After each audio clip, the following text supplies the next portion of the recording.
അപ്പോ നമുക്ക് വ്യക്തി ജീവിതവും സാമൂഹിക ജീവിതവും ഉണ്ട്.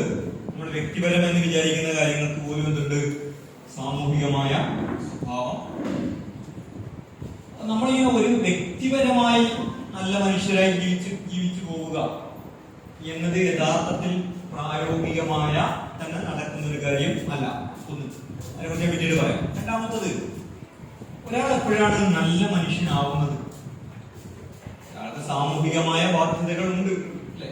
അത് നിർവഹിക്കുമ്പോൾ കൂടിയാണ് നല്ല മനുഷ്യനാവുന്നത്. മറ്റൊന്ന്, അത് ഞാൻ വിശദീകരിക്കാം. മറ്റൊന്ന്,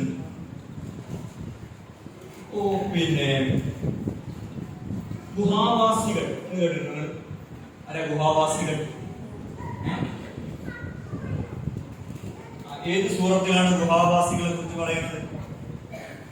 ഖുർആനിലെ ഏത് സൂറത്തിലാണ് ഗുഹാവാസികളെ കുറിച്ച് പറയുന്നത്?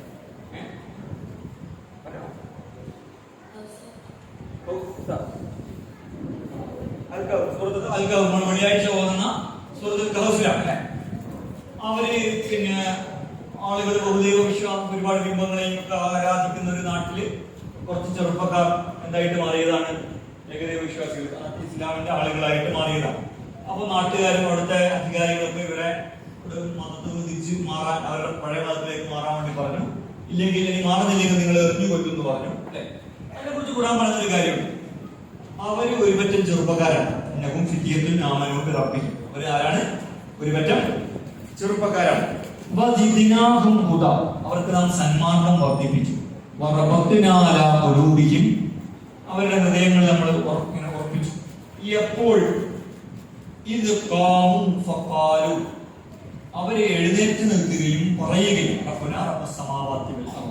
ഞങ്ങളുടെ നാഥൻ ലോകത്തിന്റെ നാഥനാണ്, ഞങ്ങളുടെ റബ്ബ് ലോകത്തിന്റെ റബ്ബാണ്, പ്രപഞ്ചത്തിന്റെ റബ്ബാണ്, ആകാശഭൂമികളുടെ റബ്ബാണ് എന്ന് പറയുകയും ചെയ്തപ്പോൾ എന്ത് ചെയ്തു? അവരുടെ വിശ്വാസത്തെ നാം വർദ്ധിപ്പിക്കുകയും ഉറപ്പിച്ചു നിർത്തുകയും ചെയ്തു. അപ്പൊ നമ്മളുടെ ആദർശവും വിശ്വാസമൊക്കെ വർദ്ധിക്കുന്നത് എപ്പോഴാണ്? അവർക്ക് വിശ്വാസം വർദ്ധിച്ചപ്പോ അവർ എഴുന്നേറ്റെന്ന് പറഞ്ഞു. നല്ല പറഞ്ഞു. എന്താ പറഞ്ഞത്? അവർ എഴുന്നേറ്റെന്ന് പറഞ്ഞപ്പോ എന്ത് ചെയ്തു? വിശ്വാസം വർദ്ധിച്ചു. ഇതൊരു സൈക്കോളജിയാണ്. നമ്മുടെ മനസ്സിൽ തോന്നുന്ന ഒരു കാര്യം, ഈ ആളുകളെ കുറിച്ച് കുറ്റവും കുറവും പറയരുത് എന്നതിനെ കുറിച്ച് ഇമാം ഗസാലി പറഞ്ഞൊരു കാരണം. നമ്മൾ ചിലപ്പോൾ ആലോചിക്കും, കുറ്റവും കുറവും ഒരാളെ കുറിച്ച് ഒരു കുറ്റം നമ്മളുടെ മനസ്സിലുണ്ട്, പിന്നെ പറഞ്ഞാൽ കുഴപ്പം. മനസ്സിലെന്തായാലും ഇതിന്റെ പറയുന്നത് ഇത്ര വലിയ കുഴപ്പമാണ്. അതിന് കുഴപ്പം എന്താ പറയുക? വേറൊരാളോട് അറിയും എന്നാണ് ഒരു കുഴപ്പം. അത് വേറൊരാളായിട്ട് ബന്ധപ്പെട്ടതാണ്. നമ്മളുമായിട്ട് തന്നെ ബന്ധപ്പെട്ടൊരു കാരണം ഉണ്ടെന്നാണ് ഗസാലി പറയുന്നത്. ഒരാളെ കുറിച്ച് നമ്മൾ ഒരു കാര്യം ചിന്തിക്കുന്നു, അത് നമ്മുടെ മനസ്സിലുണ്ട്. പക്ഷെ നമ്മൾ ഇങ്ങനെ പറയുമ്പോൾ അതെന്ത് ചെയ്യും? ഒന്നുകൂടി പിന്നെ ഒരാള് ഭയങ്കര മോശക്കാരനാണ്, നമ്മൾ ചിന്തിക്കുന്നുണ്ട്. ഭയങ്കര മോശക്കാരനാണ് എന്ന് നമ്മൾ പറയുമ്പോൾ എന്താ സംഭവിക്കുന്നത്? അതൊന്നുകൂടി എവിടെ ഉറക്കും? നമ്മുടെ ഉള്ളിൽ തന്നെ ഉറക്കും, അല്ലെ? നമ്മൾ ഈ പ്രതിജ്ഞയൊക്കെ ചെയ്യുന്നില്ലേ? നമ്മളെല്ലാവരും ഇന്ത്യക്കാരാണ്, ഇന്ത്യക്കാരെല്ലാവരും സഹോദരി സഹോദരന്മാരാണ്, നമ്മൾ ഇന്ത്യക്കാരെ നമുക്കറിയില്ലേ? അതിന് അങ്ങനെ പറയുന്നത്, അങ്ങനെ പറയുമ്പോൾ ആ കാര്യം നമ്മുടെ ഉള്ളിൽ എന്ത് ചെയ്യും? ഉറച്ചു വരും. എന്താ? അപ്പൊ നമ്മൾ ഒരു കാര്യത്തെ സമൂഹത്തോട് പറയുമ്പോൾ അത് സമൂഹത്തിൽ ഗുണമുണ്ടാക്കുന്ന മാത്രമല്ല, എവിടെയും ഗുണമുണ്ടാക്കും. സമൂഹത്തിൽ ഗുണമുണ്ടാക്കിയാലും ഇല്ലെങ്കിലും എവിടെ ഗുണമുണ്ടാക്കും? നമ്മളുടെ ഉള്ളിൽ അതൊരുപാട് ഗുണമുണ്ടാക്കും. സാധാരണ പറയാറുണ്ട്, നമ്മൾ അലക്കാറുണ്ട്. അലക്ക് എങ്ങനെയാണ്? കല്ലിൽ തുണി അടിച്ചിട്ടാണ്. വാഷിംഗ് മെഷീൻ അലക്കുന്ന കാര്യമല്ല, കല്ലടിച്ചിട്ട് അലക്കുന്ന കാര്യമാണ് പറയുന്നത്. അങ്ങനെ അടിച്ചിട്ട് അലക്കും. അപ്പൊ അലക്കിയാല് ഡ്രസ്സ് നന്നാവും. പിന്നെ എന്ത് നന്നാവും? ഇത് നന്നാവും. കല്ലും നല്ല വൃത്തിയില്ല, അലക്കുകല്ല് എപ്പോഴും നല്ല വൃത്തിയുള്ളത് ആയിരിക്കും പൊതുവെ, അല്ലെ? അപ്പൊ നമ്മൾ അടിക്കുന്നത് എന്താ? അടിക്കുന്നത് ഡ്രസ്സാണ് അടിക്കുന്നത്. പക്ഷെ എന്ത് നന്നാവുന്നുണ്ട്? കല്ലും നന്നാവുന്നു, അല്ലെ? അപ്പോ സാധാരണ പറയാറുണ്ട്, നമ്മള് ഒരാളോട് നല്ലത് പറയുന്നത് എന്തിനാണ്? ഈ ആരോടാണോ പറയുന്നത് അയാൾ നന്നാകാൻ മാത്രമല്ല, എന്തിനു കൂടിയാണ്? നമ്മൾ നന്നാവാൻ വേണ്ടി കൂടി ആണ് എന്ന് പറയാം. ഒന്നത്. രണ്ടാമത്തത് സമൂഹം, ഞാൻ എന്താ പറഞ്ഞു, സമൂഹത്തോട് നമുക്ക് എന്തുണ്ട്, ഒരുപാട് ഉത്തരവാദിത്തങ്ങൾ ഉണ്ട്. സമൂഹത്തില് സമൂഹത്തിൽ ഒരുപാട് തിന്മകളുണ്ട്. നമ്മൾക്ക് അതിനോടൊന്നും പ്രത്യേകിച്ച് നടക്കട്ടെ എന്നാണെങ്കിൽ എന്താ സംഭവിക്കുക, കുറെ കഴിയുമ്പോൾ ആ തിന്മകൾ ആരിലേക്ക് വരും, നമ്മൾ അറിയാതെ ആരിലേക്ക് വരും. തിന്മകളോ അനീതികളോ എന്താണെങ്കിലും അത് എവിടത്തേക്ക് വരും, നമ്മളുടെ ഉള്ളിലേക്ക് വരും. നമ്മളുടെ ഉള്ളിലേക്ക് വരാതിരിക്കാനുള്ള പ്രതിരോധം എന്താണ്, ആ കാര്യങ്ങൾ നമ്മൾ നിരന്തരം എന്ത് ചെയ്തുകൊണ്ടിരിക്കുന്നു, അതിനെ എതിർത്തുകൊണ്ടിരിക്കുന്നു. അപ്പം എതിർത്തിട്ട് ആളുകൾ മാറിയാലും മാറിയില്ലെങ്കിലും അതിനൊരു ഗുണമുണ്ടാവും. എന്താ ഗുണം, ആ കാര്യങ്ങൾ എവിടത്തേക്ക് വരില്ല, ഇങ്ങോട്ട് എടുക്കൂല, ഉള്ളിലേക്ക് വരാതിരിക്കും. നമുക്ക് ചുരുങ്ങിയ നല്ല മനുഷ്യരായിട്ട് ഇപ്പൊ ഒരുപാട് പ്രവാചകന്മാർ ചരിത്രത്തിലുണ്ട്. ആ പ്രവാചകന്മാർ പറഞ്ഞതെല്ലാം സമൂഹം അംഗീകരിച്ചിട്ടുണ്ടോ? ഉണ്ടോ? ഇല്ല. പ്രവാചകന്മാർ കൊല്ലപ്പെട്ടിട്ടുണ്ട്, അല്ലെ? പ്രവാചകന്മാർക്ക് അനുയായികളെ കിട്ടാതെ പോയിട്ടുണ്ട്, ഇതൊക്കെ സംഭവിച്ചിട്ടുണ്ട്. പക്ഷെ അപ്പോഴൊക്കെ ഒരു ഗുണമുണ്ട്. എന്താണ്, ആ പ്രവാചകനുള്ള അനുയായികളും എന്തായിട്ട് ജീവിച്ചു, ഏറ്റവും നല്ല ആ സമൂഹത്തിൽ പൊതുവിലുള്ള ജീർണതകളൊന്നും ബാധിക്കാത്തവരായിട്ട് ജീവിച്ചു. ലൂത്ത് നബിയുടെ അലൈഹിസ്സലാമിന്റെ സമൂഹത്തില് എന്തുണ്ടായിരുന്നു, സ്വർഗ്ഗ ലൈംഗികത ഉണ്ടായിരുന്നു. അത് അതാണ് ഏറ്റവും വലിയ ശരി എന്നാണ് അവർ വിശ്വസിച്ചത്. ആരെങ്കിലും അതിനെ എതിർത്താൽ അവർ മോശക്കാരാണ് എന്നവർ വിശ്വസിച്ചു. അങ്ങനെ ഒരു സമൂഹത്തിൽ ജീവിക്കുന്നവർക്ക് എന്താ സംഭവിക്കുക, നമ്മളിപ്പോ പെൺകുട്ടികൾ ഹിജാബ് ഇടാത്ത ഒരു സമൂഹം, ഹിജാബ് ഇടുന്നത് വളരെ മോശമാണെന്ന് വിചാരിക്കുന്ന ഒരു കോളേജിലോ ക്യാമ്പസിലോ നിങ്ങൾ എത്തി. അപ്പൊ നിങ്ങൾക്ക് എന്താ സംഭവിക്കാൻ സാധ്യത,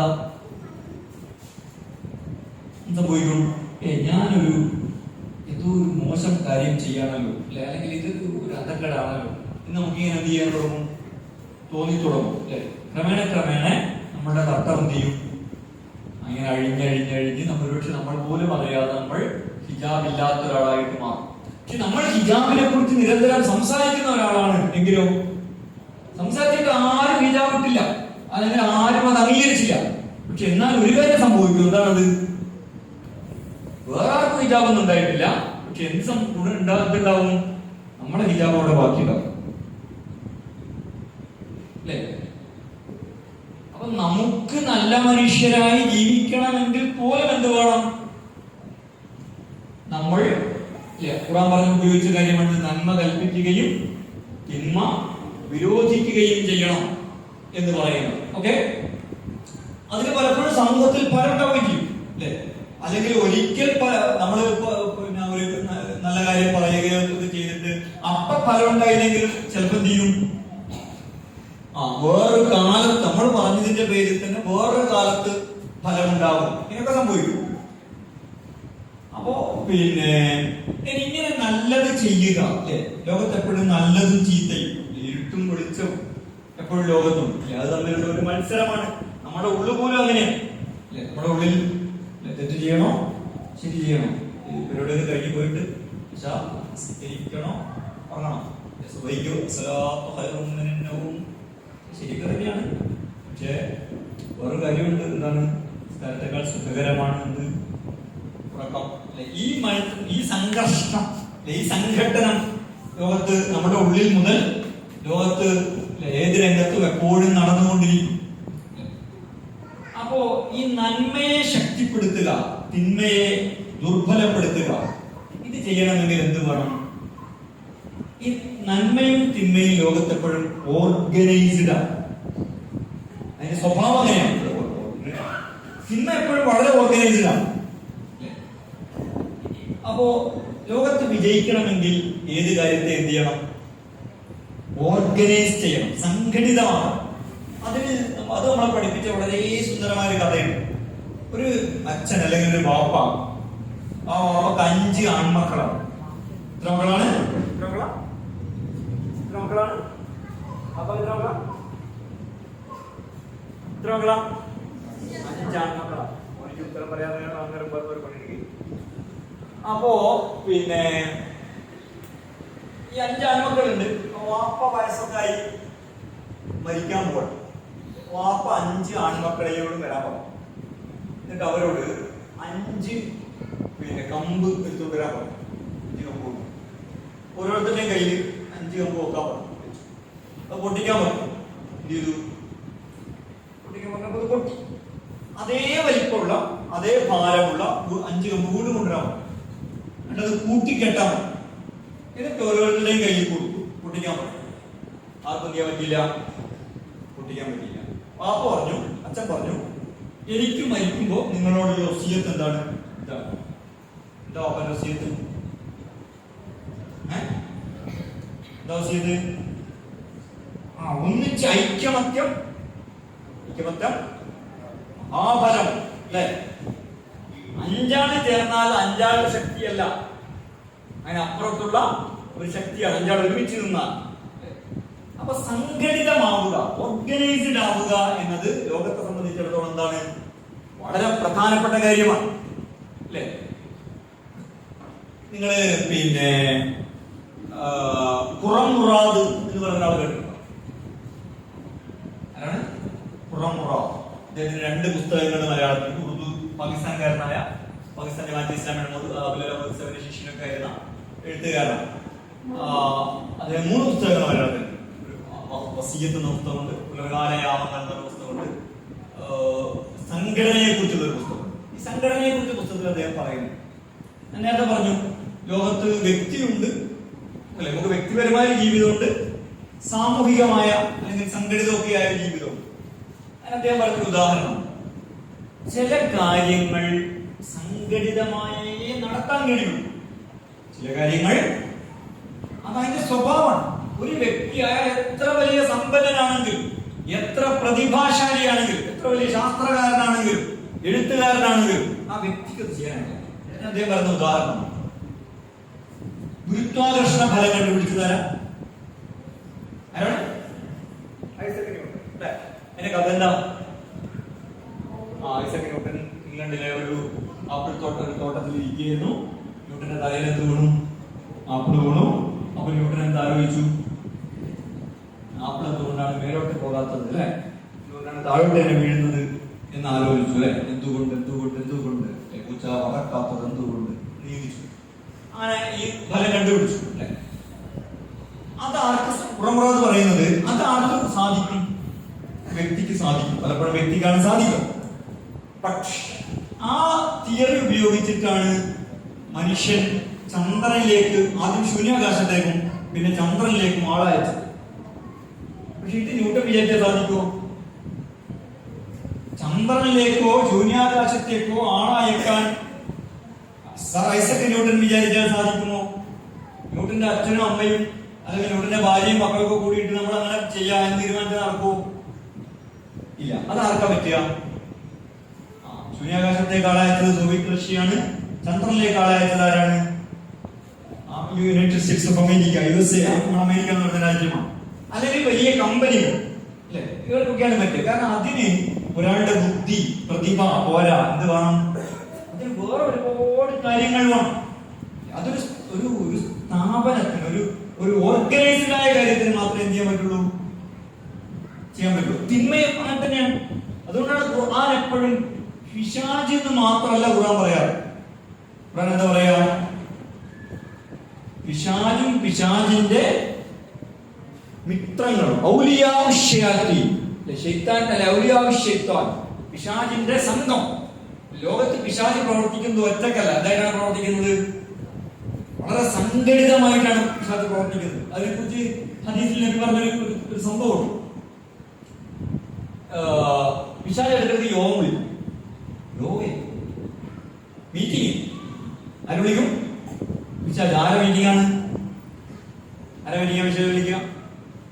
പിശാചിന്റെ ഈ ഔലിയാക്കളുടെ, ഈ പിശാചിന്റെ സഹായികളുണ്ട്, അവരെ മീറ്റിംഗ് വിളിക്കും. മാസത്തിലോ നിശ്ചിത സമയത്ത് യോഗം വിളിക്കും. എന്നിട്ട് അവരോട് ചോദിക്കും, ഈ മാസത്തിലാണെങ്കിൽ മാസത്തെ, ആഴ്ചയാണെങ്കിൽ ആഴ്ചയിൽ പിശാച് എപ്പോഴാണ് വിളിക്കുന്നത് നമുക്കറിയില്ല. ആ കാലയളവില് നമ്മൾ ആഴ്ചക്ക് യോഗം കൂടൂലേ? വരാന്ത യോഗം. ഈ പരിപാടി ആർക്കുണ്ട്? വരാന്ത യോഗം ആർക്കുണ്ട്? പ്രതിവാര യോഗം അല്ലെങ്കിൽ പ്രതിമാസ യോഗം അല്ലെങ്കിൽ ത്രൈമാസ യോഗം. ഈ പരിപാടി ആർക്കുണ്ട്? പിശാചിനുണ്ട്.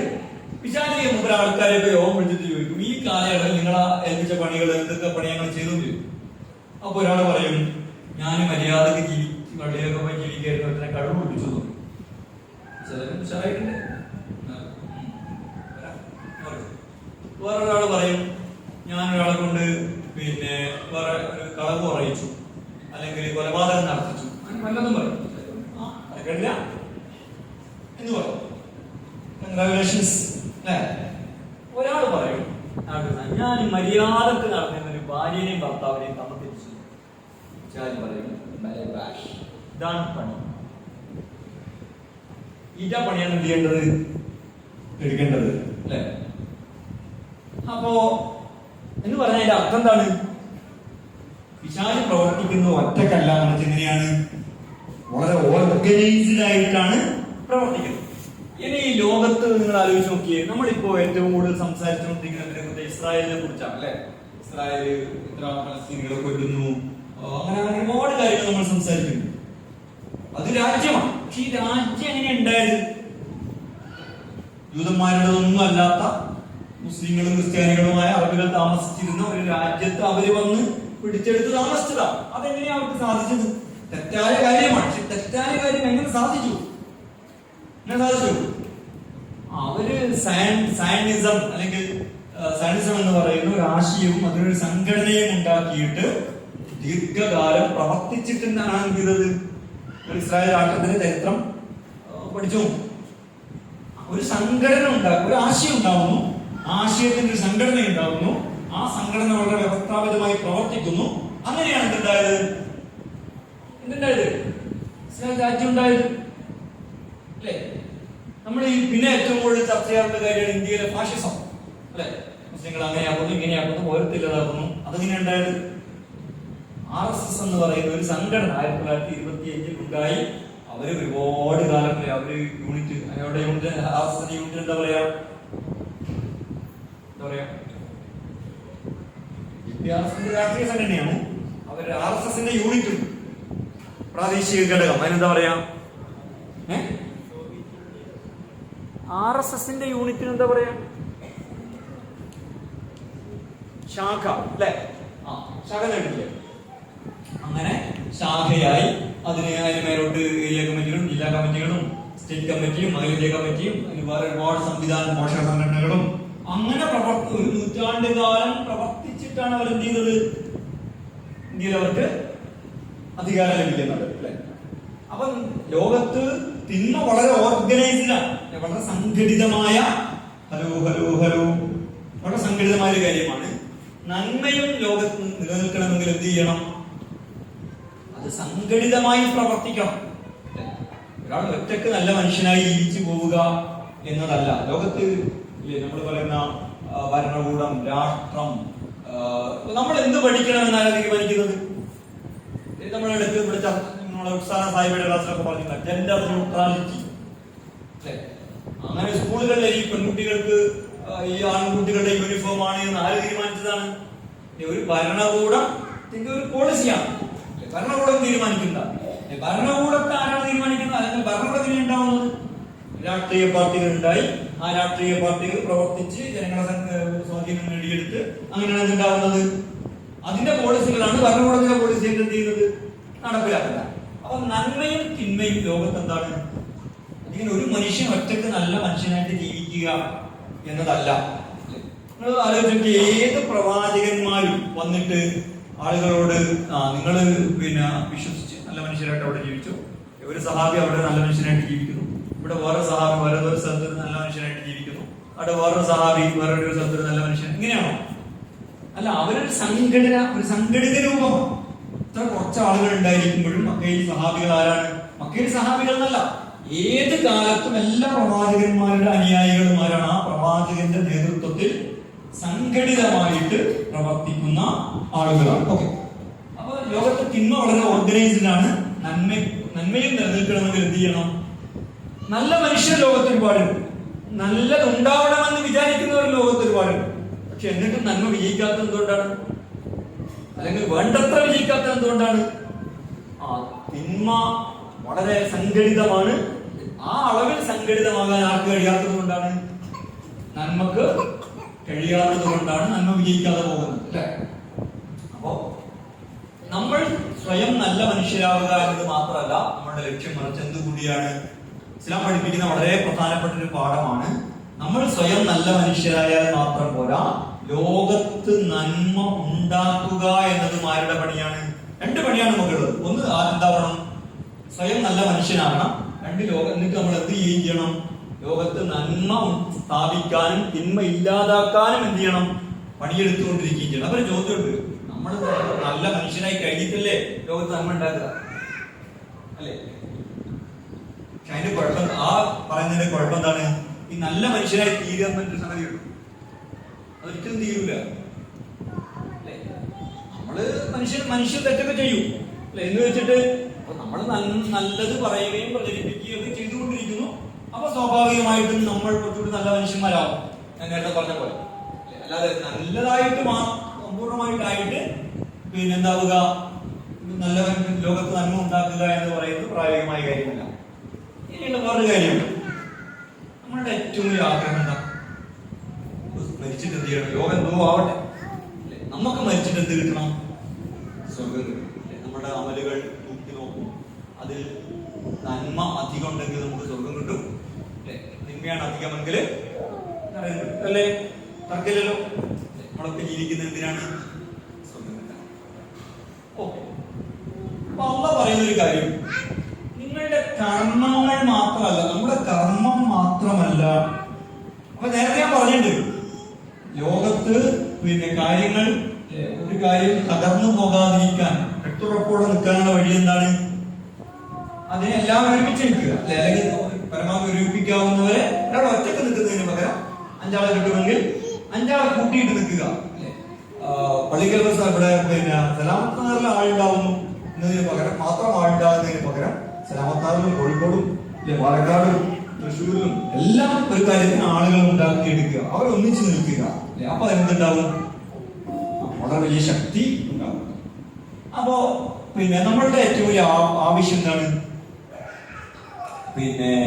നമുക്ക് സ്വർഗം കിട്ടുക എന്നാണ്. അപ്പൊ അന്ന് പറഞ്ഞിരിക്കുന്നത് നമ്മളുടെ പ്രവർത്തനങ്ങൾ മാത്രം രേഖപ്പെടുത്തുന്നല്ല, എന്തുകൂടി രേഖപ്പെടുത്തും? പ്രവർത്തനങ്ങളും അതിന്റെ ഫലങ്ങളും രേഖപ്പെടുത്തുന്ന. എവിടെയാ പറഞ്ഞത്? നമ്മൾക്ക് എല്ലാവർക്കും അറിയാവുന്ന ഖുർആനിലെ സൂറത്ത് യാസീനിൽ പറഞ്ഞിട്ടുണ്ട്. എന്താ പറഞ്ഞത്? വനക്തുബു മാ ഖദ്ദമു വആതാറകും. നിങ്ങൾ പ്രവർത്തിച്ചതിന്റെ ഫലങ്ങളും എന്ത് ചെയ്യും? രേഖപ്പെടുത്തും. ഖുർആൻ വേറെ പറഞ്ഞു. എന്താ ഈ ഫലം എന്ന് പറഞ്ഞാൽ? ആധാരം. നമ്മൾ ചെയ്യുന്നത് നന്മയാണെങ്കിലും തിന്മയാണെങ്കിലും അതിന് ഈ ലോകത്തിൽ ഉണ്ടാവും പലതരത്തിലുള്ള ഫലങ്ങൾ ഉണ്ടാവും. ചിലതിന് വലിയ ഫലം ഉണ്ടാവും, ചെറിയ ഫലം ഉണ്ടാവും. അപ്പൊ നമ്മൾ സംഘടിതമായിട്ട് പ്രവർത്തിക്കുമ്പോൾ ആ പ്രവർത്തനത്തിന് എന്തുണ്ടാവും? വലിയ ഫലം ഉണ്ടാവും. അതെന്തുപോലെ എന്ന് വെച്ചാല്, ഈ മനുഷ്യന്റെ ആദ്യത്തെ കണ്ടുപിടുത്തങ്ങളൊന്ന് ചക്രമാണെന്ന് പറയാറുണ്ട്. ചക്രം, കപ്പി. ഈ ചക്രവും കപ്പിയൊക്കെ ചെയ്യുന്നൊരു പണി എന്താ? ഈ ചക്രം, കപ്പി, ഇതൊക്കെ എന്താ, എന്ത് ധർമ്മമാണ് അവർ ഓടിക്കുന്നത്? ചക്രം ഉണ്ടാകുന്നതിന് മുമ്പ്, ചക്രം കണ്ടുപിടിച്ച ശേഷം, ചക്രത്തിന് ശേഷമുള്ള ഒരു കാര്യം, ഒരു ബെനിഫിറ്റ് എന്താ?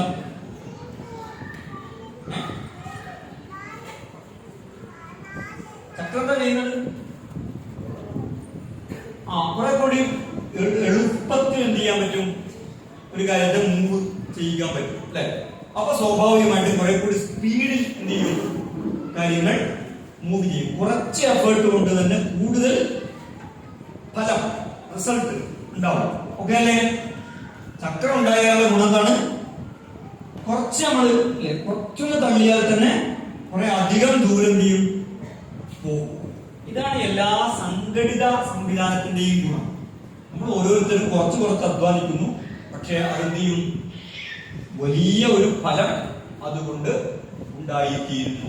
തിന്മ അങ്ങനെയാണ്, ഞാൻ പറഞ്ഞു, അല്ലെ? തിന്മ ഈ ലോകത്ത് നിൽക്കുന്നത് എങ്ങനെയാണ്? വളരെ സംഘടിതമായിട്ടാണ്. അതുകൊണ്ടാണ് അവർക്ക് ഒരുപാട് ഫലങ്ങൾ, ഒരുപാട് തിന്മ ലോകത്ത് ഉണ്ടാക്കിയെടുക്കാൻ കഴിയുന്നത്. തീർച്ചയായിട്ടും നന്മയും ചെയ്യേണ്ടത് എന്താണ്? ഞാനിങ്ങനെ ഒറ്റക്ക് നല്ല മനുഷ്യനായി ജീവിക്കുക എന്തല്ല, ആ നന്മയെ എന്ത് ചെയ്യണം? നന്മയിൽ സഹകരിക്കാൻ സന്നദ്ധതയുള്ളവരെ ഓർഗനൈസ് ചെയ്യുക. അപ്പൊ സ്വാഭാവികമായിട്ടും നമ്മളുടെ നന്മക്ക് എന്തുണ്ടാവും?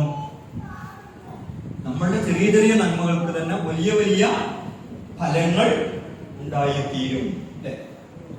അപ്പോ നമ്മള് ഒറ്റയ്ക്ക് ഒരു കാര്യം ചെയ്യുന്നത് അതൊരു സംഘടിത സംവിധാനത്തിലൂടെ ചെയ്യുന്നതും തമ്മിൽ അതിന്റെ റിസൾട്ടിൽ, അതിന്റെ ഫലത്തിൽ വളരെ വ്യത്യാസം. നിങ്ങള് സലാമത്ത് നഗറിൽ മാത്രം പ്രവർത്തിക്കുന്നവരാണ് എന്ന് വിചാരിച്ചു, സപ്പോസ് അങ്ങനെ സങ്കല്പിക്കുക.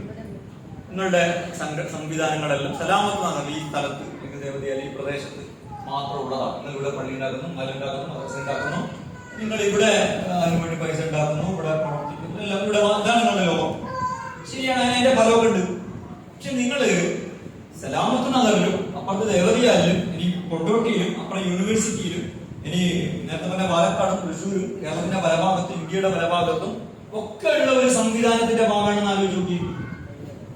അപ്പൊ നമ്മൾ ചെയ്യുന്ന ചെറിയ ചെറിയ പ്രവർത്തനങ്ങൾക്ക് പോലും എവിടെയൊക്കെ ഫലം ഉണ്ടാവും? രാജ്യത്തുടനീളം ഫലം ഉണ്ടാവും. അപ്പൊ ഫലം ഉണ്ടാകും എന്നത് മാത്രമല്ല എന്റെ പോയിന്റ്. മറിച്ച് എന്താണ്? അള്ളാഹ് പറഞ്ഞിട്ടുണ്ട്, നാളെ പരലോകത്ത് നമ്മുടെ കർമ്മങ്ങളും കർമ്മത്തിന്റെ ഫലവും എന്ത് ചെയ്യും? റിസൾട്ട് എന്ത് ചെയ്യും? കണക്ക് കൂട്ടില്ലേ? ഗ്രന്ഥം സമർപ്പിക്കപ്പെടും. ഞാൻ നിങ്ങളും ചെയ്യുന്നതെല്ലാം എവിടെ ഉണ്ടാവും? ചെറുതോ വലുതോ ആയ ഒന്നും വിട്ടുകളയില്ല എന്ന് പറഞ്ഞാൽ ഒരു നമ്മൾ ചെയ്തതിന് എന്തെല്ലാം ഫലമുണ്ടോ അത് മുഴുവൻ ഇവിടെ രേഖപ്പെടുത്തും, ആ കിതാബിൽ ഉണ്ടാവും. അപ്പൊ നമ്മൾ സംഘടിതമായിട്ട് കാര്യങ്ങൾ ചെയ്യുമ്പോൾ ആ നമ്മൾ ചെയ്ത ചെറിയ ഒരു പ്രവർത്തിക്കു തന്നെ എന്തുണ്ടാവും? വലിയ ഫലം ഉണ്ടായി. നമ്മൾ പോലും വിചാരിക്കാത്ത ഫലങ്ങൾ ഉണ്ടായിട്ടുണ്ടാവും. നമ്മുടെ നാട്ടില് പിന്നെ നമ്മളൊരു സംഘടന, ഒരു ചാനൽ നടത്തും. നാട്ടിൽ നമ്മൾ ആകെ ചെയ്തിട്ടുണ്ടാകുക 10 വീടുകളിൽ പോയി അതിന്റെ ഷെയർ കിട്ടുമെന്ന് നോക്കുക. അല്ല 25 വീട്ടിൽ പോയി ഷെയർ കിട്ടുമെന്ന് നോക്കുക. നമ്മൾ 25 വീട്ടിൽ പോയി 5 കിട്ടുന്നു, 10 വീട്ടിൽ നമുക്ക് ഷെയർ കിട്ടുന്നു, അങ്ങനെ.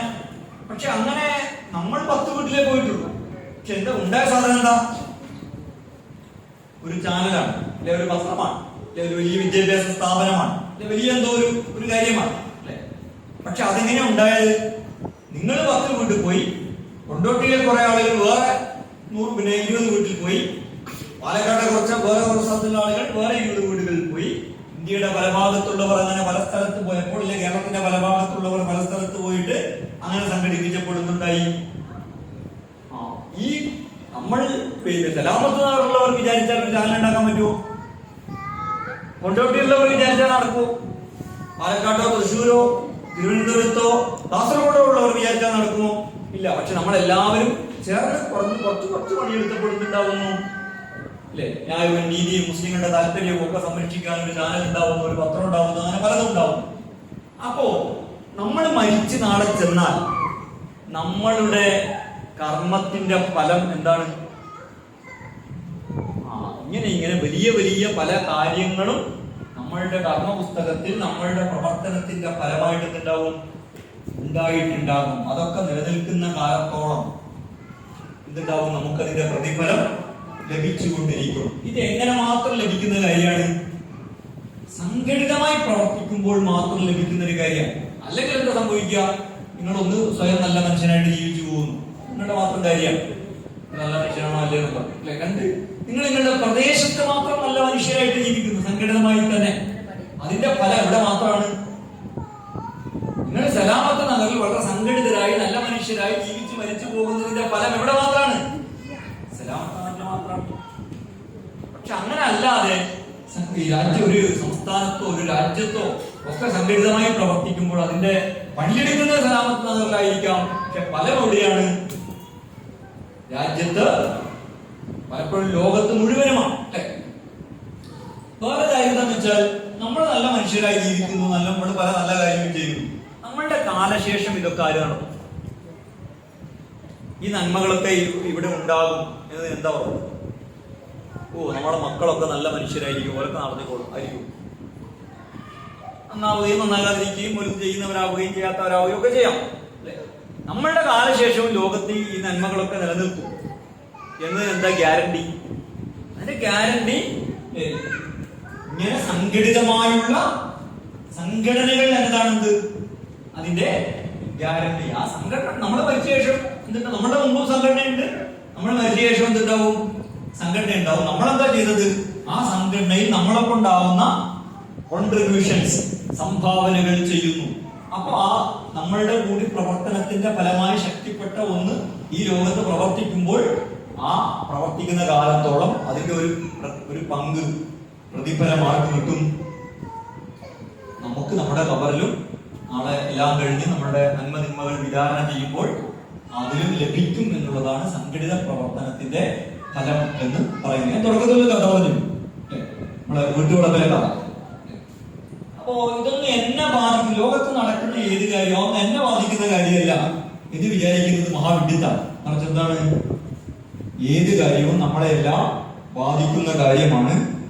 അപ്പോ പിന്നെ നമ്മള് പിന്നെ നമുക്ക് തന്നെ നന്മ നിലനിൽക്കണമെങ്കിലും പിന്നെ ഒക്കെ എന്ത് ചെയ്യണം, നമ്മൾ സംഘടിതമായി പിന്നെ മറ്റുള്ളവരുടെ കാര്യം എന്നെ അതിപ്പോ ബാധിക്കുന്ന കാര്യമല്ല എന്ന് വിചാരിക്കുന്നതിൽ യാതൊരു അർത്ഥമില്ല. ഏത് കാര്യവും ആരെയും ബാധിക്കും, നാളെ നമ്മളെയും ബാധിക്കും. കാരണം ലോകത്തിന്റെ ഒരു സ്വഭാവവും ഘടനയും അങ്ങനെയാണ്. ഞാൻ അവസാനിപ്പിക്കാം. അപ്പൊ നമ്മള് ഇപ്പൊ ഇസ്രായേലിനെതിരെ ഒരുപാട് സംസാരിക്കുന്നു. പക്ഷെ അതിനെല്ലാം കാരണമായത് ഇസ്രായേലിനെതിരായ ഒരു പോരാട്ടം നടക്കുന്നത് എന്തുകൊണ്ടാണ്? ഇസ്രായേൽ ഇത്ര വലിയ ആക്രമണങ്ങൾ നടത്തുന്നു. അപ്പൊ അതിനെതിരായ ഒരു റെസിസ്റ്റൻസ്, പോരാട്ടം അവിടെ ഉണ്ടായത് എന്തുകൊണ്ടാണ്? ഹമാസ് എന്ന് പറയുന്ന ഒരു സംഘടന അവിടെ പ്രവർത്തിക്കുന്നതുകൊണ്ടാണ് അല്ലെ? ഈ തുഫാനിൽ അക്സ നടത്തിയതാരാ? ആരാ നടത്തിയത്? കുറച്ച് മനുഷ്യർ ഇവിടുന്നോ ഇങ്ങനെ ഇറങ്ങി വന്നിട്ട് ഒരു ആക്രമണം നടത്തിയതാണോ? അല്ല. അത് 1980 മുതൽ പ്രവർത്തിക്കുന്ന ഹമാസിന്റെ ആദ്യ പരിപാടി ഇസ്രായേലിനെ ആക്രമിക്കലാണോ? അല്ല. അവര് പള്ളി ഉണ്ടാക്കുന്നവരാണ്, മദ്രസ ഉണ്ടാക്കുന്നവരാണ്, സേവന പ്രവർത്തനം നടത്തുന്നവരാണ്, തെരഞ്ഞെടുപ്പിൽ മത്സരിക്കുന്നവരാണ്, ഭരിക്കുന്നവരാണ്. ഇങ്ങനെ ഒരു സാധാരണ ഇസ്ലാമിക സംഘടന ചെയ്യുന്ന എല്ലാ കാര്യങ്ങളും ചെയ്യുന്ന, ഇസ്ലാമിക സംഘടനകൾ ചെയ്യുന്ന എല്ലാ കാര്യങ്ങളും നിർവഹിക്കുന്ന ഒരു സംഘടനയാണ്. ഇസ്രായേൽ, ഞാൻ പറഞ്ഞു, ഇസ്രായേൽ ലോകത്തുണ്ടായത് എങ്ങനെയാണ്? സയനിസം എന്ന് പറയുന്ന ഒരു ആശയം, അതിന്റെ സംഘടന, അങ്ങനെയാണ് ഇസ്രായേൽ ഉണ്ടാക്കിയത്. ഇസ്രായേലിനെ പ്രതിരോധിക്കാൻ പറ്റുന്നത് എങ്ങനെയാണ്? ഹമാസ് എന്ന് പറയുന്ന ഒരു സംഘടന, ഫലസ്തീന്റെ വിമോചനം എന്ന് പറയുന്ന ഒരു ആശയം ഉണ്ടാവുന്നു. ആശയങ്ങൾ മാത്രമായിട്ട് ലോകത്തുള്ളത് ചെയ്യും. ഒരു ആശയം, സലാമത്ത് നഗറിൽ ഒരു നമുക്ക് നല്ല ഒരു എന്താ പറയാ, ഒരു നല്ല ആശുപത്രി ഉണ്ടാക്കും. നല്ല ആശയല്ലേ? നല്ല ആശയം. അവിടെ ആശുപത്രി ഉണ്ടാവോ? അങ്ങനെ നമ്മൾ എവിടെയോ എഴുതി വെച്ചു, അതുകൊണ്ട് ആശുപത്രി ഉണ്ടാവോ? ആശയങ്ങൾ ലോകത്തൊന്നും ചെയ്യില്ല. ആശയമായിട്ട് അല്ലെ? എട്ടിലെ പശു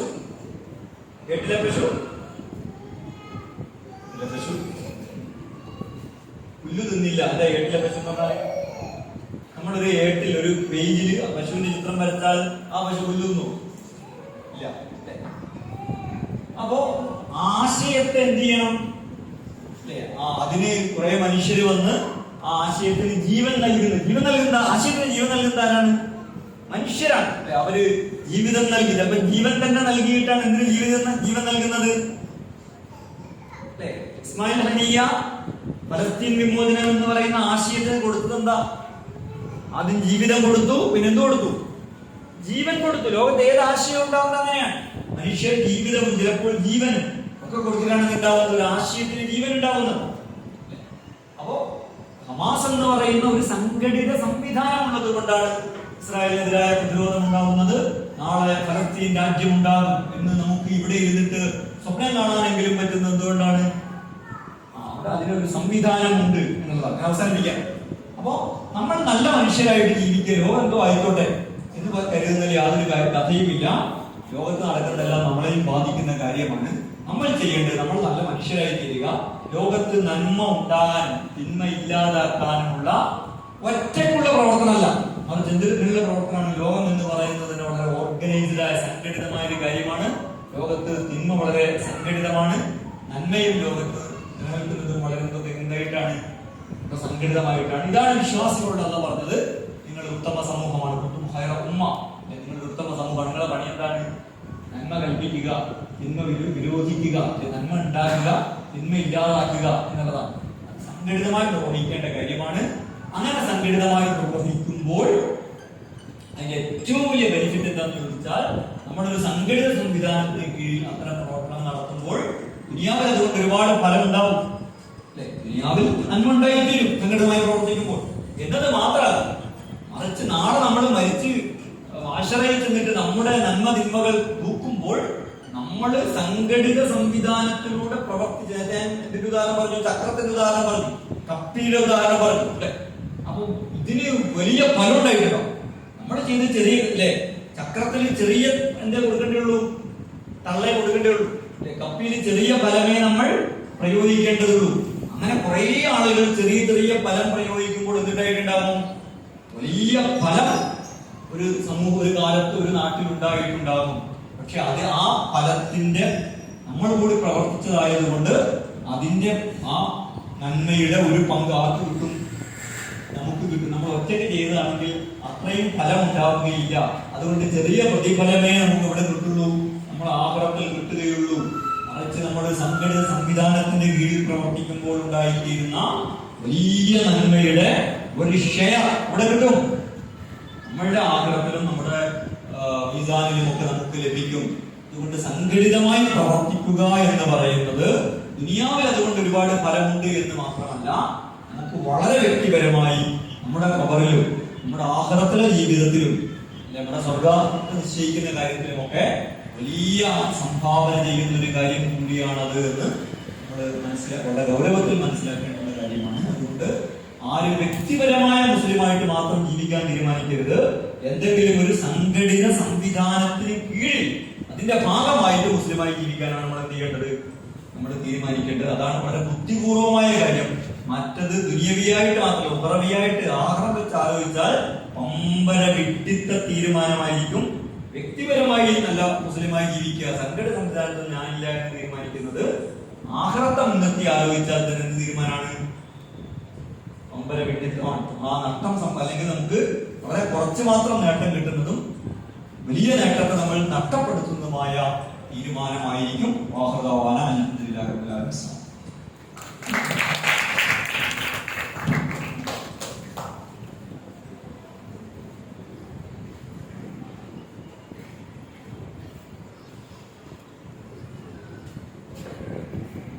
പറഞ്ഞതിനെ കുറച്ചുകൂടിയൊക്കെ ക്ലാരിറ്റിക്ക് വേണ്ടി നിങ്ങൾക്ക് സംശയങ്ങൾ ചോദിക്കാം, കുട്ടികൾക്ക് ചോദിക്കാം. ഇന്നത്തെ വിഷയം പൊതു ക്ലാസ് ആണ്. വല്ല പറഞ്ഞതിൽ കൂടുതൽ വിശദീകരണമാണെങ്കിൽ വേദിയിലിരിക്കുന്ന രക്ഷിതാക്കൾക്കും സംശയം ചോദിക്കാം. പിന്നെ ക്ലാസ്സിനെ കുറിച്ച് ഫീഡ്ബാക്ക് എടുക്കേണ്ടതുണ്ട്. ഇന്നത്തെ ക്ലാസ് എങ്ങനെയുണ്ട് എന്നുള്ളത് നിങ്ങളാണ്. ഓരോ ക്ലാസ് കഴിയുമ്പോഴും നമ്മളതിന്റെ ഫീഡ്ബാക്ക് നടത്താറുണ്ട്, അതും നടക്കേണ്ടതുണ്ട്. ആദ്യമാക്കി എന്തെങ്കിലുമൊക്കെ സംശയങ്ങൾ ഉണ്ടെങ്കിൽ വേഗം ചോദിക്കാം. നമുക്കൊരു 1 മണിക്കൂർ സമയമുണ്ട്.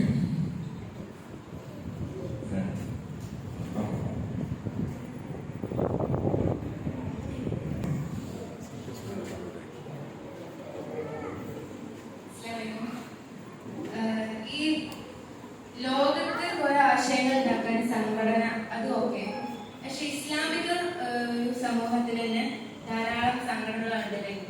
ജമാഅത്ത്, മുജാഹിദ്, സുന്നി. നബിയുടെ കാലത്തൊന്നും അങ്ങനെ അല്ലാതല്ലേ ജയിച്ചിരുന്നത്. അപ്പം സംഘടനകൾ ഈ ലോകത്ത് എങ്ങനെയാണ് രൂപപ്പെട്ടതിന്റെ അടിസ്ഥാനം?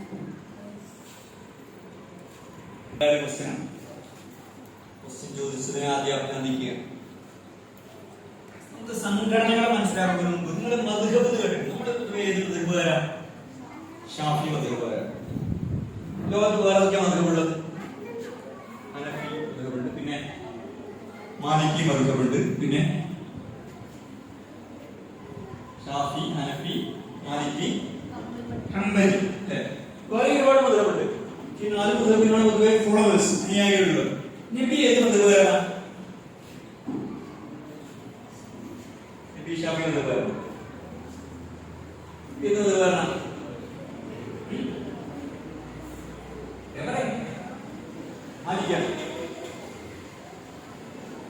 നബി നിങ്ങൾ ഏതെങ്കിലും മദ്ഹബിൽ ചേരണമെന്ന് പറഞ്ഞിട്ടുണ്ടോ? അങ്ങനെ പറഞ്ഞിരുന്നെങ്കിൽ അവിടെ സൗകര്യമോ ലോകത്ത് ആ മദ്ഹബേ ഉണ്ടാവുകയുള്ളൂ അല്ലേ?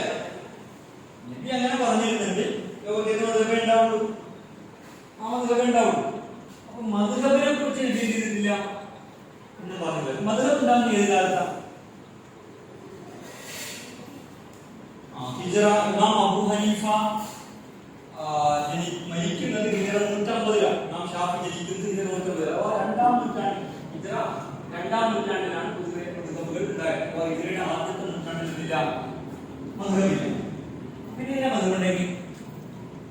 അപ്പൊ ഒരാൾ ചോദിച്ചൂടെ നബിയുടെ കാലത്ത് മദ്ഹബില്ല അല്ലെ? നബി ഷാഫിയോ ഹനഫിയോ ഹംബലിയോ മാലിക്കോ മലിക്കിയോ അല്ല, പിന്നെ എന്തിനീ സാധനം ഉണ്ടാക്കി?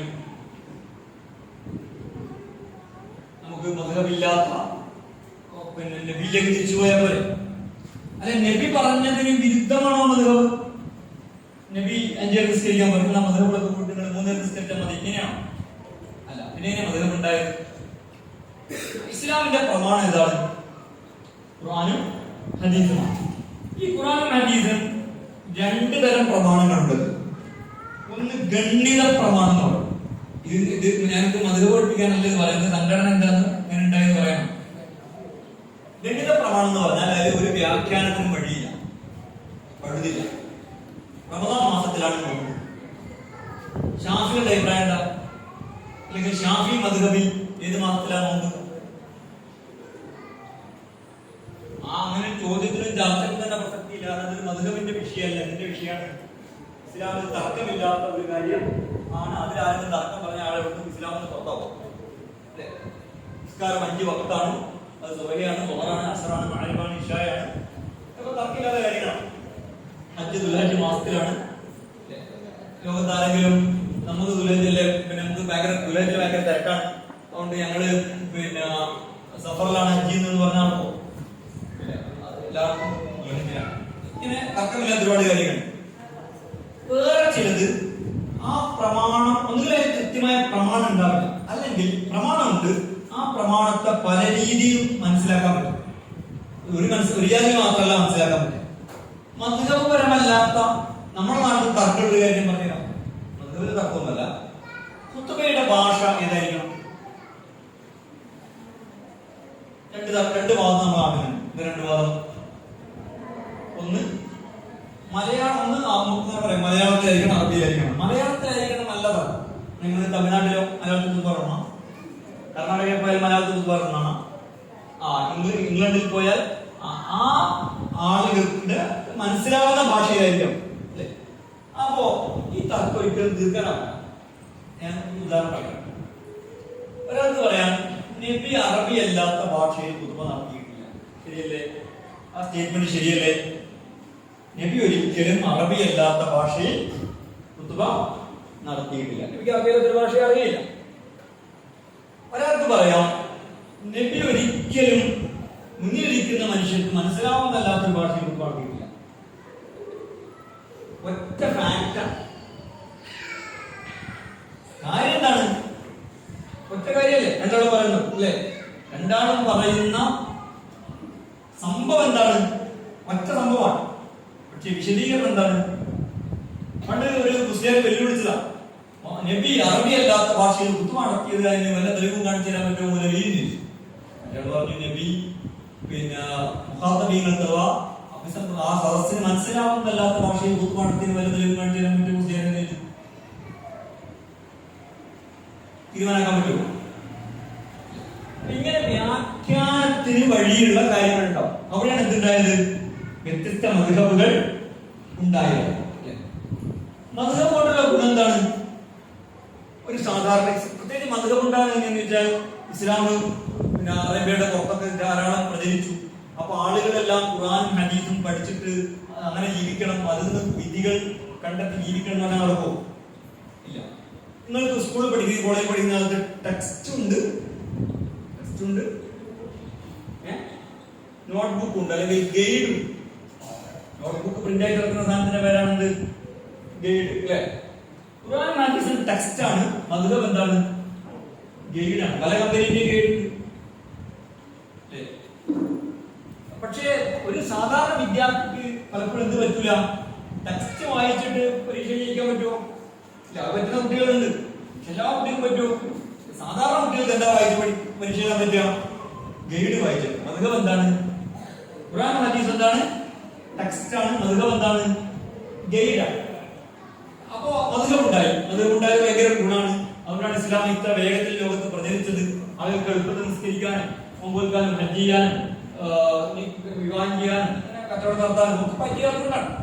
ഒരു മദ്ഹബ് നോക്കിയാൽ മതി, ഒരു ഗൈഡ് നോക്കിയാൽ മതി, അനുസരിച്ച് ചെയ്യാം. സംഘടനകൾ ഉണ്ടായാലും ഇങ്ങനെ തന്നെയാണ്. ഇസ്ലാമിന്റെ പ്രചാരണം നടത്തണം. അപ്പോ ഇസ്ലാം ഒരുപാട് കാര്യങ്ങൾ നിർവഹിക്കാനുണ്ട്. നമ്മുടെ കാലത്ത് നബി സാബത്ത് നിർവഹിച്ചു, നമ്മുടെ കാലത്ത് ഒരുപാട് കാര്യങ്ങൾ നിർവഹിക്കാനുണ്ട്.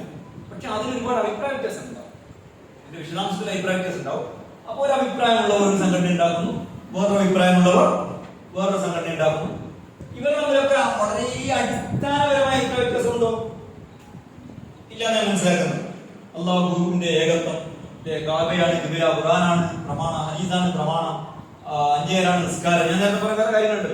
ഇതിലല്ല, ഇതിനെ വ്യാഖ്യാനിക്കുന്നതിനാണ് എന്തുണ്ടാവുന്നത്? അഭിപ്രായ വ്യത്യാസങ്ങൾ ഉണ്ടാവുന്നത്. അപ്പൊ അതിനെക്കുറിച്ച് നമുക്ക് നിങ്ങൾ മനസ്സിലാക്കേണ്ടത്, അത് നിങ്ങൾ പഠിച്ചു നോക്കുക. ഒരാൾക്ക് തീരുമാനിക്കാം, കുറെ സംഘടന ഉണ്ട്, എല്ലാവരും പറഞ്ഞു ആള് ശരിയാണ്, നമുക്കൊന്നും മനസ്സിലാവുന്നില്ല, അതുകൊണ്ട് ഞാൻ എന്ത് ചെയ്യുന്നില്ല, മറ്റു സംഘടനകൾ പ്രവർത്തിക്കുന്നില്ല. നാട്ടിൽ പല സ്കൂളുണ്ട്, CBSE സ്കൂളുണ്ട്, കേരള സിലബസ് സ്കൂളുണ്ട്, കേരള സിലബസ് ഇംഗ്ലീഷ് മീഡിയം സ്കൂളുണ്ട്, മലയാളം മീഡിയം സ്കൂളുണ്ട്, ഇനി ICSE സിലബസ് സ്കൂളുണ്ട്, PEC പലജാതി സ്കൂളുണ്ട്. ഒരു കുട്ടി ഇങ്ങനെ പറയാൻ രക്ഷിതാവ് പറയാണ്, ഇങ്ങനെ പലജാതി സ്കൂളുണ്ട്. എല്ലാവരും പറഞ്ഞു ഞാൻ ഈ കരിക്കുലാണ് ഏറ്റവും നല്ലതെന്ന്. എനിക്കൊന്നും മനസ്സിലാവുന്നുണ്ട്, എന്റെ കുട്ടിനെ ഞാൻ ഒരു സ്കൂളും പറഞ്ഞിരുന്നില്ല. നാട്ടിൽ പലജാതി ചികിത്സാ രീതികളുണ്ട്. ഇംഗ്ലീഷ് മെഡിസിൻ നമ്മൾ പറയുന്ന അലോപ്പതി എന്ന് പറയുന്ന മോഡേൺ മെഡിസിൻ ഉണ്ട്.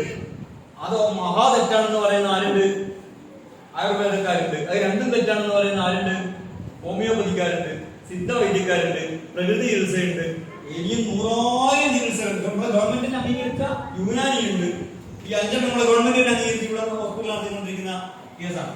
എനിക്കൊരു അസുഖമുണ്ട്, ഞാൻ അലോപ്പതി ഡോക്ടറെ അടുത്ത് പോയപ്പോൾ അലോപ്പതി ഡോക്ടർ ഞാൻ പറഞ്ഞു, ആയുർവേദക്കാരൻ്റെ അടുത്ത് പോയപ്പോൾ ആയുർവേദം ആ മരുന്നും കഴിക്കാനേ പാടില്ല, ഭയങ്കര അസുഖം കൂടും, ഇതാണ് കഴിക്കേണ്ടത്. ഹോമിയോക്കാരൻ്റെ അടുത്ത് പോയപ്പോൾ ഹോമിയോക്കാരൻ പറഞ്ഞത് 2 കഴിക്കാൻ പാടില്ല, പൊടിയാണ് കഴിക്കേണ്ടത്, ഹോമിയോപ്പതി അതാണ് കഴിക്കേണ്ടത്. മറ്റൊരു അടുത്ത് പോയപ്പോൾ ഇത് പറഞ്ഞു. അപ്പൊ ഞാൻ തീരുമാനിച്ചത്, ഇവരൊക്കെ പറഞ്ഞ പരസ്പരം ഞാൻ അസുഖത്തെ ചികിത്സിക്കുന്നേ ഇല്ല, അതാ പോയിക്കുക, അസുഖം മൂർച്ഛിച്ചിട്ട് തിരിച്ചു പോകും, അല്ലെങ്കിൽ എനിക്ക് ഗുരുത.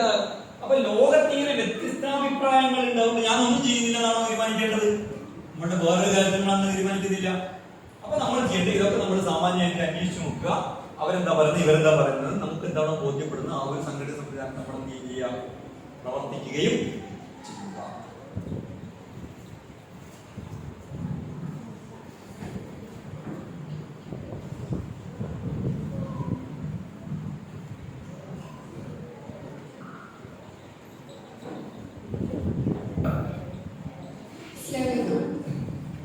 ഇന്നത്തെ ക്ലാസ് വളരെ നല്ല ക്ലാസ് ആയിരുന്നു.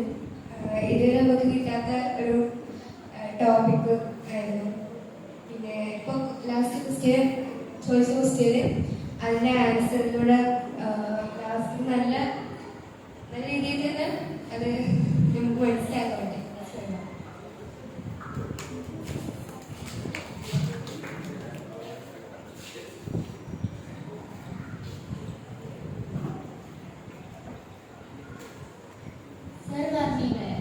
ഓരോ സംഘടനകളിലെ ഡിഫറൻസ് പറഞ്ഞാൽ വ്യാഖ്യാനത്തിലാണ്. അപ്പോൾ ചില സംഘടനകൾ പറയുന്നത് നബിദിനം ആഘോഷിക്കണം, ചില സംഘടനകൾ പറയുന്നത് നബിദിനം. അതിന്റെ ഡിഫറൻസ് നബിദിനം കഴിച്ചിട്ടുണ്ടോ ഇല്ലേ? അതിൽ നബിദിനം കഴിക്കണമെന്ന് പറയുന്നവരുടെയും കഴിക്കരുത് എന്ന് പറയുന്നവരുടെയും അല്ലെങ്കിൽ കഴിച്ചാൽ കുഴപ്പമില്ല ഒക്കെ പറയുന്നവരുടെയും നിലപാടെന്താ? അള്ളാഹുവിന്റെ റസൂൽ റബീഉൽ അവ്വൽ മാസത്തിൽ റബീഉൽ അവ്വൽ 12 പ്രത്യേകിച്ച് എന്തെങ്കിലും നടത്തിയിട്ടുണ്ടോ? അതിൽ തർക്കില്ല, നടത്തിയിട്ടില്ല. അപ്പൊ ഒരു ബേസിക് ഫാക്റ്റിൽ എന്തില്ല, തർക്കില്ല. ഇനി അപ്പൊ ഇതിനുള്ള വ്യാഖ്യാനം ബേസിക് ഫാക്റ്റിൽ എന്തില്ല, തർക്കില്ല. ഇതിനുള്ള പ്രശ്നം എന്താണ്? നബി ചെയ്യാത്ത ഒരു കാര്യം, ഒരു നല്ല കാര്യം ചെയ്യാൻ പാടുണ്ടോ പാടില്ലേ? ഒരു കൂട്ടർ പറയും നബി ചെയ്യാത്ത കാര്യം നല്ല കാര്യമാണെങ്കിൽ ചെയ്യാം. നബിന്റെ കാലത്ത് മദ്രസ ഉണ്ടോ? നബിന്റെ കാലത്ത് ഇൻസൈറ്റ് കോഴ്സ് ഉണ്ടായിട്ടുണ്ടോ?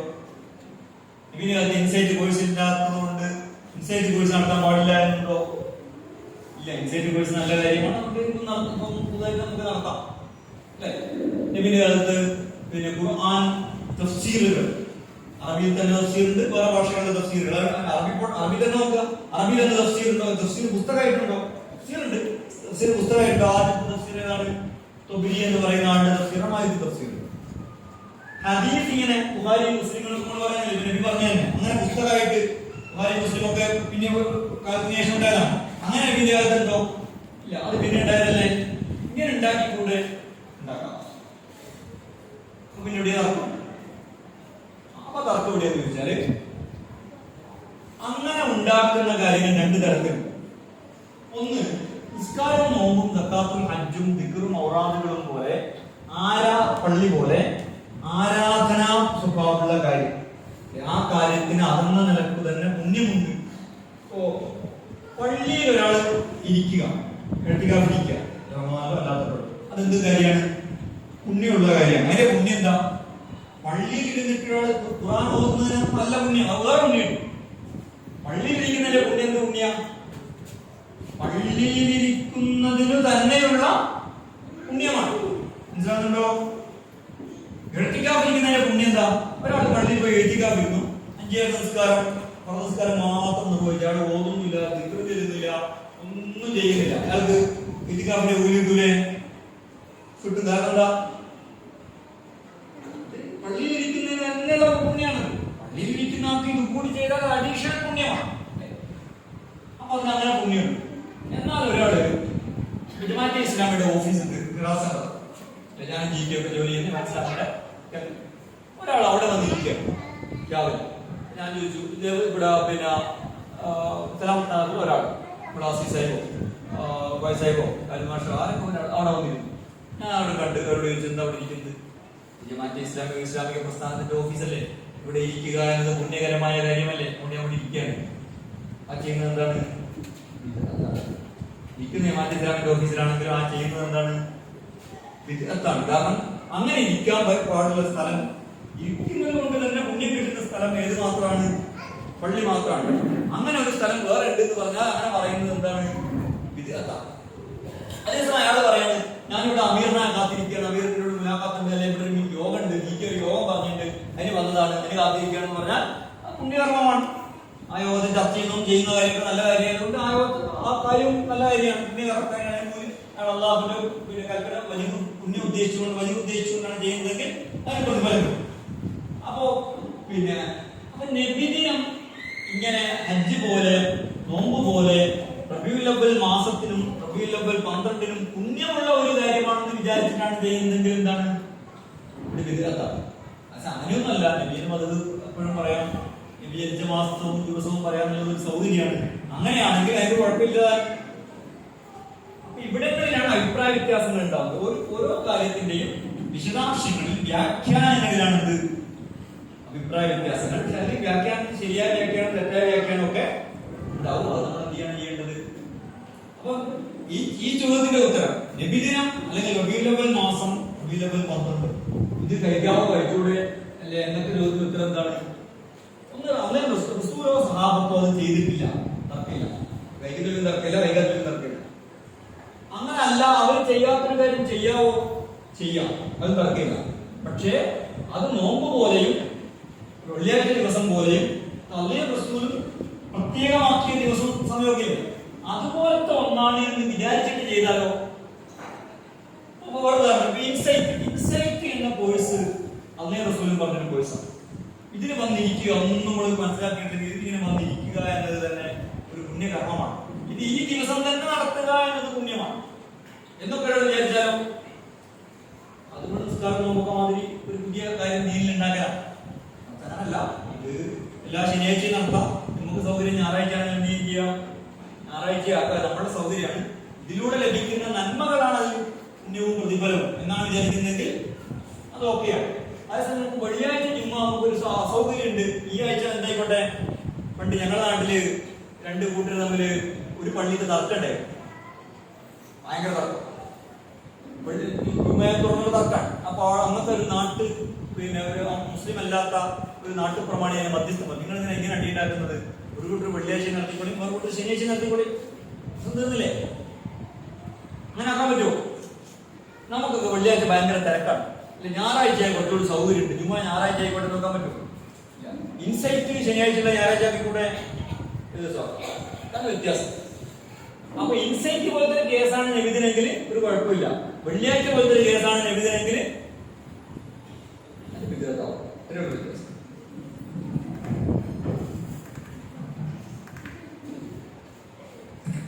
ഒരു സംശയത്തില്ലേ?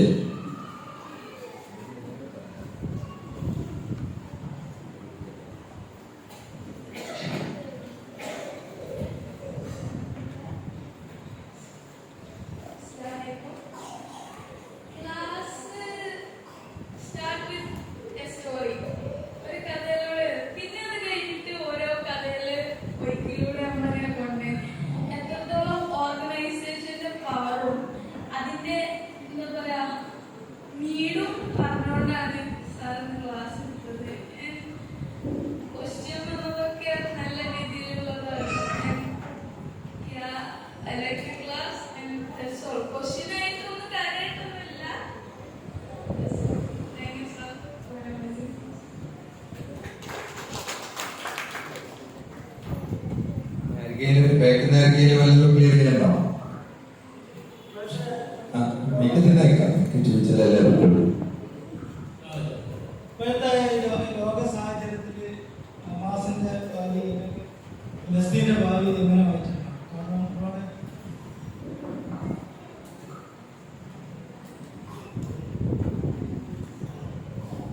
അതിന് എനിക്ക് ഉത്തരവുണ്ട്. ചോദ്യം എന്താണെന്ന് കേട്ടോ എല്ലാവരും? ഹമാസിന്റെയും ഫലസ്തീന്റെയും ഭാവി എന്താണ് എന്നതാണ്.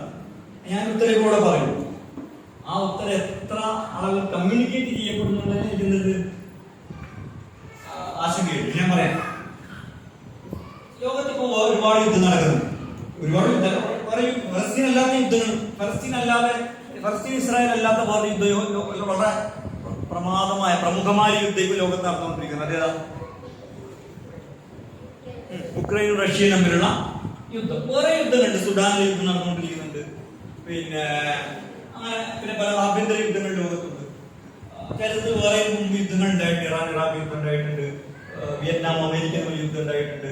അമേരിക്കയും അഫ്ഗാനിസ്ഥാൻ തമ്മിൽ യുദ്ധം ഉണ്ടായിട്ടുണ്ട്. അങ്ങനെ ഒരുപാട്.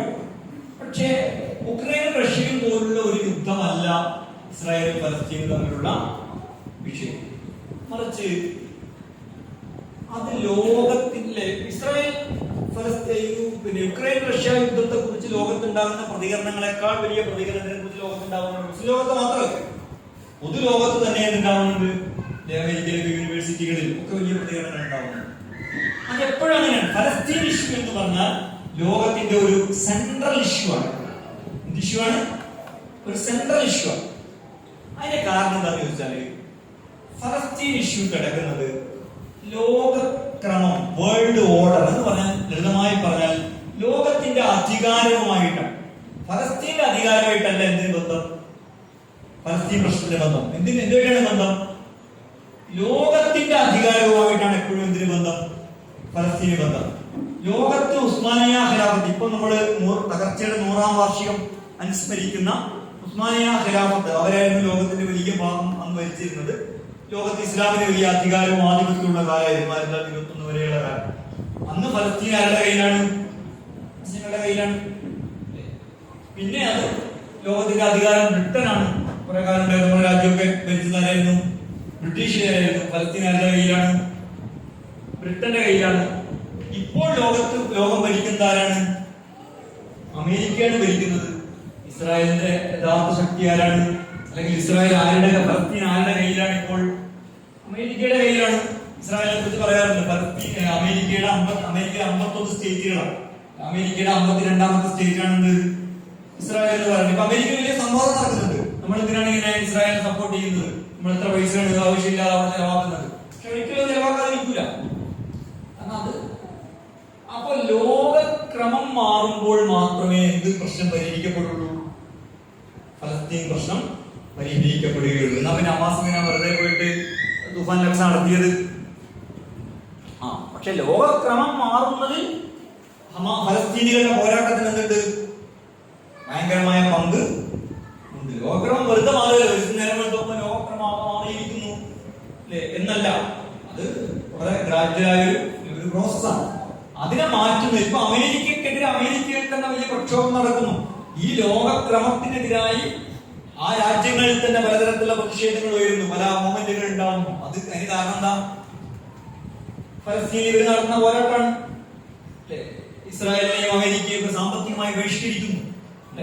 വേറെ ആൾട്ടർനേറ്റീവുകൾ ഉണ്ടാക്കാൻ ആളുകൾ ശ്രമിക്കുന്നു. അതിനൊക്കെ കാരണം എന്താണ്? ഫലസ്തീനികളുടെ പോരാട്ടമാണ്, ഹമാസാണ്. അപ്പൊ ലോകക്രമം മാറുമ്പോൾ മാത്രമേ ആത്യന്തികമായി ഫലസ്തീൻ പ്രശ്നം പരിഹരിക്കപ്പെടുകയുള്ളൂ എന്നാണ് വ്യക്തിപരമായി ഞാൻ മനസ്സിലാക്കുന്നത്. അതിന്റെ ഇടയിൽ ജയവും പരാജയവും ഇങ്ങനെ മാറിയും മറിയും ഒക്കെ ആയിട്ട് ഇങ്ങനെ നീക്കും. അല്ലാതെ തൂഫാൻ ലക്ഷ നാളെ എല്ലാവരും രാവിലെ പത്രം നോക്കുന്ന ആളുകളുണ്ട്, ഹമാസ് ജയിച്ചോ? അങ്ങനെ ജയിക്കുക എന്നാണ് വ്യക്തിപരമായി വിശ്വസിക്കുന്ന ആളാണ് ഞാൻ. ഈ പോരാട്ടങ്ങൾ താൽക്കാലികമായി തെളിയിക്കുകയും ചില പരാജയമൊക്കെ അങ്ങോട്ടും ഇങ്ങോട്ടൊക്കെ ഉണ്ടാവും. ആത്യന്തികമായി പരിഹരിക്കപ്പെട്ടെങ്കിൽ അമേരിക്കയുടെ അധികാരം തകരുകയും വേറെ ഒരു വേൾഡ് ഓർഡർ ഉണ്ടായിരിക്കുകയും, അത് ഇസ്ലാമിന്റെ ഓർഡർ ഉണ്ടാവണമെന്നൊന്നുമില്ല. ഇപ്പൊ തന്നെ ചൈനയും റഷ്യയും ലോകത്തിലെ ശക്തിയായി വളർന്നുകൊണ്ടിരിക്കുകയാണ്. അങ്ങനെ വേറെ വേൾഡ് ഓർഡർ ഉണ്ടാകാം. അമേരിക്കയും ബ്രിട്ടനും ഫ്രാൻസും പിന്നെ അമേരിക്കയും യൂറോപ്പും എന്നത് മാറിയിട്ട് വേറെ ഒരു വേൾഡ് ഓർഡർ ഉണ്ടാകുമ്പോൾ മാത്രമേ ഫലസ്തീൻ പ്രശ്നം പരിഹരിക്കപ്പെടുകയുള്ളൂ. പക്ഷേ അങ്ങനെ ഒരു വേൾഡ് ഓർഡർ ഉണ്ടാകുന്നതിന് ഫലസ്തീൻ പോരാട്ടം എന്താണ് വളരെ പ്രധാനപ്പെട്ട ഒരു കാരണം ആയിരിക്കും.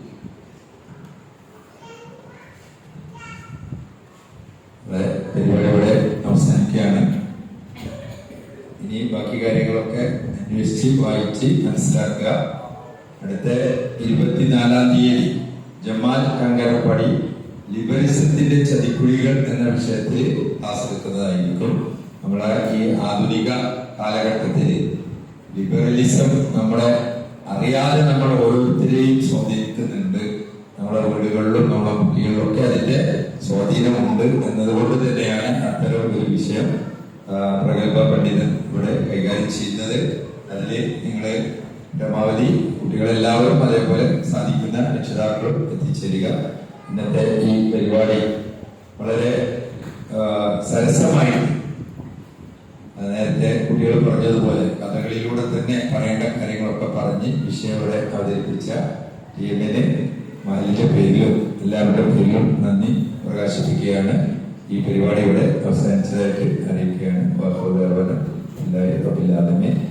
ഉടനെ നമസ്കരിക്കാൻ വേണ്ടി നിങ്ങൾ പോവുക. നമസ്കാരം കഴിഞ്ഞ ഉടനെ ഭക്ഷണത്തിന് ഉപയോഗിച്ചു.